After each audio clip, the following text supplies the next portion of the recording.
ভয় দেখেন না তারেক রহমান, হাসিনারে আর মোদিরে ডরাই নাই, আপনাদের দাবরানি দিয়া ঠান্ডা করে দেওয়া যায়। ডর আপনারা পাইবেন। হাসিনা দিছিল না, একবার ঠাসি দিয়া বালুর ট্রাক সরানোর ক্ষমতা ছিল না, হেডম ছিল না। বিএনপিকে আমাদের একটা কথা বলে দিতে হবে, ক্ষমতা চিরস্থায়ী না, কারো ক্ষমতা চিরস্থায়ী না, না হাসিনার, না প্রফেসর ইউনূসের, না তারেক রহমানের, কিন্তু রাষ্ট্র টিকে থাকে আর জনগণ সব দেখে।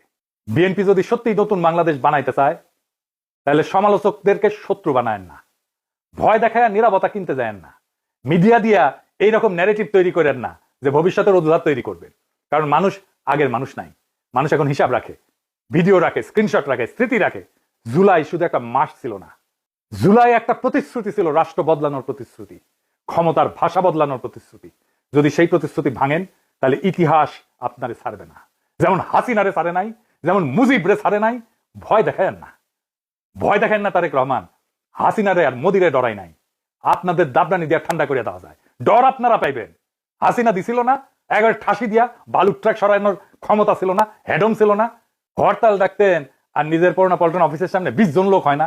আপনারা এখন ভয় দেখাইতেছেন।